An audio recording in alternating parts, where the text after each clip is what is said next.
Assalomu alaykum o'rtoqlar, yaxshimisizlar, tuzukmisizlar? Bu videoni olishdan asosiy maqsad menda hozir nemis tilini o'rganishni boshladim. Bu maqsadim shu Germaniyaga ketishdi, asosiysi. Boshida o'yladim rosa Instagramda qilaymi. Instagramda qarasam juda ko'pchilik qilgan ekanda, imенно mana shu Germaniya va men Germaniyaga ketish to'g'risidagi videolarni ko'p qilishgan ekan. Menda unaqa bo'lmadi. Menda asosiy plan hozir qanday bo'lyapti? Instagramni qo'ysam bo'lar, Instagram o'zimni vaqtimni olib qo'ydi-da, to'g'risi. Asosiy fokusni Instagramga qaratmaslikka harakat qilyapman. Hozirda nemis tilini individual tarzda o'rganishni boshladim. Nima uchun? Individual. Birinchi o'rinda ishim yuzasidan vaqtim bo'lmayapti, to'g'risi. Kurslarga borishga bo'lmasa imkoniyat bor, lekin vaqt yo'q. Ertaga hozir o'qishim, universitetim bo'lganda ham bitta sabab bo'lib qoldi-da bu yerda. Ertaga o'qishim tugagandan so'ng vaqt topishga harakat qilaman. Individual tarzda, balkim individual tarzda ham zo'r ketar. Inson harakat qilsa, qo'ldan keladi albatta. Hozir YouTube'dan misol uchun boshladim. Ibrat farzandlarini kursi chiqib keldi. Birinchi bo'lib nemis tilini noldan o'rganish degan paytim.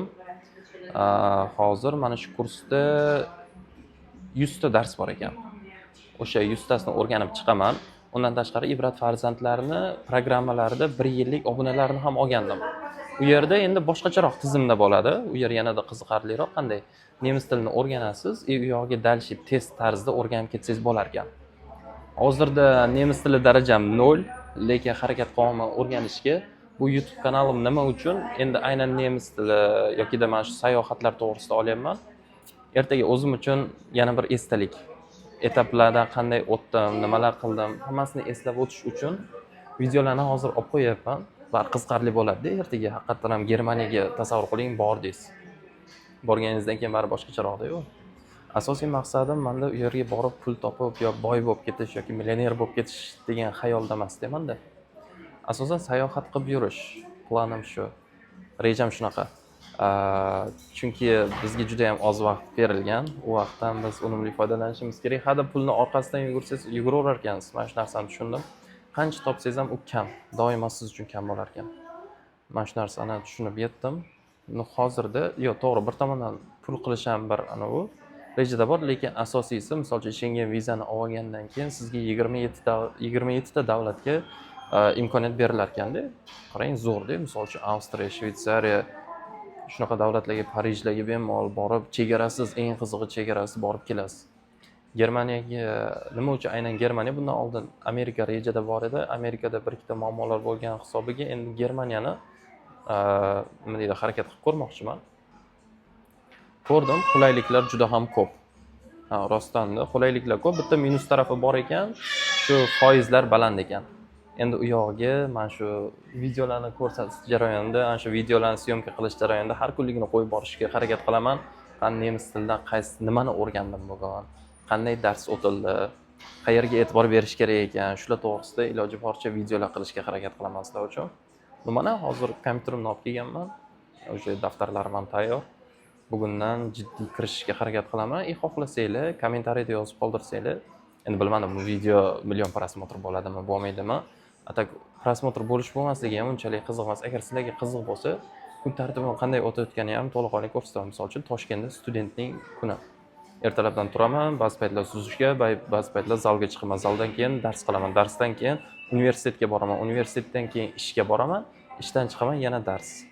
Yoki qandaydir kino ko'raman, shunaqa. Asosan kunim shunaqa o'tyapti. Hozir darsga kiramiz, ko'ramiz, qanaqa dars o'tilyapti, ularni ham ko'rsatib borishga harakat qilaman. Birgalikda ko'rib boramiz. Qo'llab-quvvatlaysizlar degan umiddaman. Bilmayman endi qancha auditoriya ham bo'ladi, bo'lmaydi. Mana shu narsani bilaman. Harakat qilsak, albatta erishamiz. Ertaga Germaniyaga mana hozir 0, nemis tili menda 0, umuman bilmayman. Lekin 1,5 yildan keyin o'qishimni bitiraman. O'qishimni bitirganimdan keyin men Germaniyaga ketishni niyat qildim. Qandaydir viza bilan ketamiz-da, misol uchun ishchi vizasi bilan ketsak bo'ladi. U ham juda ham qulay. O'shani harakatini qilib ko'rmoqchiman. Harakat qilamiz.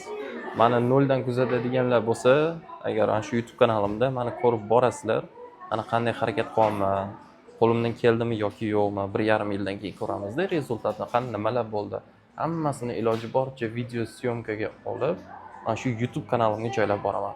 Nima uchun Instagram emas yoki TikTok emas? Ular bilasizlar, shorts videolar insonni miyasini yeb yuboradi. inson miyasi o'rganib qoladi 1 sekundlik, 2 sekundlik, 3 minutlik, 4 minutlik, 15 minutlik videolarga o'rganib 15 minutlik debman. 2 minutlik, 3 minutlik, 1 minutlik shunaqa videolarga inson miyasi o'rganib qoladi. YouTube'da esa unaqa emas. YouTube'da navrot teskarisi uzun formatdagi videolar bo'ladi. Uzun formatdagi videolar ham seriyozniy bo'ladi. Misol uchun jiddiyroq formatda olingan videolar bo'ladi. Endi men o'zimni kontentni bilmayman qanaqa turga kiradi. Buni asosan YouTube ko'rsangiz agar, chem Instagram qaraganda ancha informatsiya olasiz, ancha foydaliroq bo'ladi deb o'ylayman. Hozir boshladik. Mana yaxshilikka yog'i bo'lar, nasib bo'lsa. Germaniya, Shveysariyalargacha yetib borsak, hali bloklarimga qo'yib boraman. Nima bilan aktiv bo'lib turib, meni qo'llab-quvvatlagan obunachilarimni ham обязательно chetda qoldirmayman. Misol uchun meni qo'llab-quvvatlab turib bu yerda ertaga men u yerga borganimdan keyin обязательно qandaydir yordamlar berishga harakat qilaman. Meni to'laqonli YouTube kanalimni kuzatgan bo'lsangiz, nimalar qildim, nimalar qolganini ko'rgan bo'lsangiz, bu yog'iga misol uchun dalshi qandaydir planlar qilgan bo'lsam, sizlarni ham dalshi tortib ketaman. Men qanday yo'ldan kelgan bo'lsam, qanaqa qiyinchiliklarni ko'rgan bo'lsam, o'sha qiyinchiliklarni chetga surib turib, sizlarga qanday to'g'ri yo'lni ko'rsatishni harakat qilaman. Misol uchun men 1,5 yilda erishaman dedim va nasib bo'lsa erishaman. Erishganimdan so'ng shu 1,5 yilda qilgan xatoliklarimni olib tashlab, to'g'ri yo'llarni iloji boricha ko'rsatib borishga harakat qilaman. Aktiv bo'lib turinglar. Hozir dars jarayonini bitta ko'rsatishga harakat qilaman. Oxirida nima bo'ldi, nima qoldi, dars qalay o'tdi, shunaqa qilib sizlarga ko'rsatishga harakat qilib boraman. Как biografiyadek kanal bo'lyapti-da.